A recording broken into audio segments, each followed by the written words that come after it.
ഇന്ത്യയുടെ ഉറ്റ ചങ്ങാതിയായ റഷ്യ ഇപ്പോൾ പാകിസ്ഥാനുമായി അടുക്കുന്നു എന്ന തരത്തിലാണ് വാർത്തകൾ ഇപ്പോൾ പുറത്തുവരുന്നത്.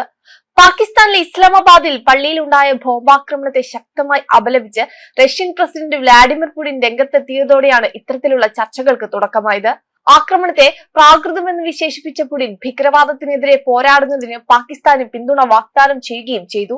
ഇതോടെ കാര്യങ്ങൾ മാറി മറിയുകയാണോ എന്ന സംശയമാണ് ഉടലെടുത്തിരിക്കുന്നത്. ഇന്ത്യ US വ്യാപാര ചട്ടക്കൂടിന് ധാരണയാവുകയും റഷ്യയിൽ നിന്ന് അസംസ്കൃത എണ്ണ വാങ്ങില്ലെന്ന് ഇന്ത്യ ഉറപ്പു നൽകിയത് US പ്രഖ്യാപിക്കുകയും ചെയ്ത പശ്ചാത്തലത്തിലാണ് പാകിസ്ഥാന് റഷ്യ പിന്തുണ പ്രഖ്യാപിച്ചിരിക്കുന്നത് എന്നതും ശ്രദ്ധേയമാണ്.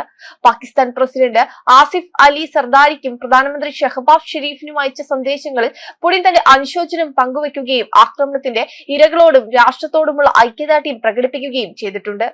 ഒരു മതചടങ്ങിനിടെ ആളുകളെ കൊലപ്പെടുത്തുന്നത് ഭീകരവാദത്തിന്റെ ക്രൂരവും മനുഷ്യത്വരഹിതവുമായ സ്വഭാവത്തിന്റെ തെളിവാണെന്ന് പുടിൻ അനുശോചന സന്ദേശത്തിൽ അറിയിച്ചിട്ടുണ്ട്.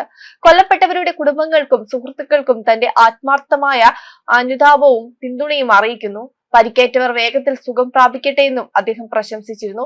ഭീകരവിരുദ്ധ പോരാട്ടത്തിനും സുരക്ഷയിലും പാകിസ്ഥാനുമായുള്ള സഹകരണം ശക്തിപ്പെടുത്താനുള്ള റഷ്യയുടെ സന്നദ്ധയും പുടിൻ സൂചിപ്പിച്ചിട്ടുണ്ട്.